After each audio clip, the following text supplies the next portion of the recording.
আজকের পর্বে রেসিপিতে থাকছে লাচ্চা পরোটা। সকালে ব্রেকফাস্টে বা রাত্রে ডিনারে খুব সহজে কিভাবে লাচ্চা পরোটা বানিয়ে নিতে পারবে আজকের রেসিপিতে তোমাদের সাথে শেয়ার করব। তো এখানে ময়দা এবং আটা আধা আধি করে নিয়েছি। এই পর্যায়ে শুধু আটাটা ব্যবহার করতে পারো বা শুধু ময়দাটা ব্যবহার করতে পারো। তো এখানে আধা আধি করে নিয়েছি। এবার দিলাম এখানে সামান্য পরিমাণে লবণ। লবণটা দিয়ে শুকনো ময়দার সাথে খুব ভালো করে মিশিয়ে নিলাম। এবার ঠান্ডা জল দিয়ে ময়দা মেখে নেব। পরোটার ডোটা মাখতে এখানে নর্মাল জলটাই আমি ব্যবহার করেছি। অল্প অল্প জল দিয়ে ডো মেখে নেব। খেয়াল রাখতে হবে ডো যেন একটু নরম হয়। ডো যদি নরম হয় তাহলে পরোটা খুব সফট হবে।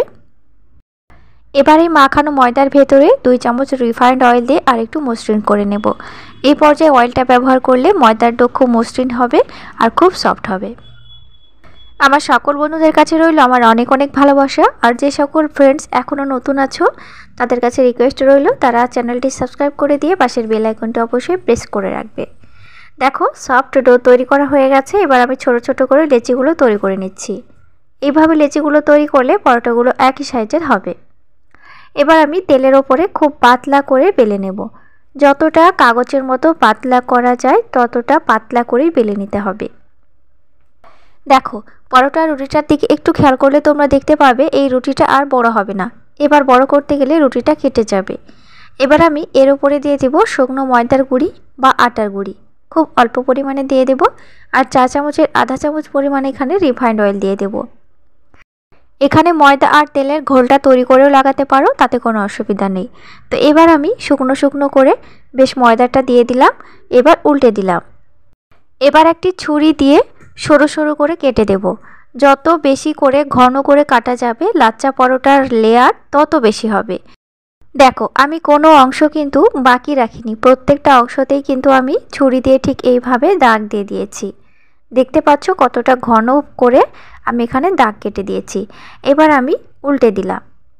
ঠিক রুটিটা আগের পর্যায়ে রেখে দিলাম। এবার ঠিক এইভাবে একটু জড়িয়ে নিলাম।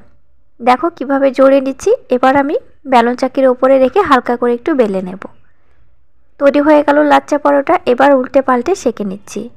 অবশ্যই রিফাইন্ড অয়েলের ওপরে সেঁকে নেব, অলিভ অয়েলটা ব্যবহার করতে পারো।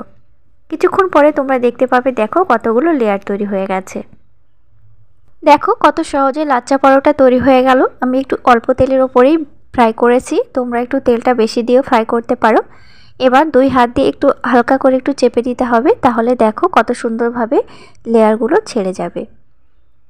যে কোনো আইটেমের সাথে লাচ্চা পরোটা তোমরা খেতে পারবে আর যখন তখন খেতে পারবে। আশা করি আজকের ভিডিওটি তোমাদের ভালো লেগেছে। একেবারে সহজভাবে শেয়ার করে দিয়েছি। ভিডিওটি ভালো লাগলে চ্যানেলটি সাবস্ক্রাইব করে দিয়ে অবশ্যই আমার সাথে থাকবে। আর নতুন নতুন রেসিপি পেতে হলে অবশ্যই আমার সাথে থাকতে হবে। ফিরে আসছি নেক্সট এপিসোডে। ততক্ষণ তোমরা ভালো থেকো, সুস্থ থেকো। Thank you.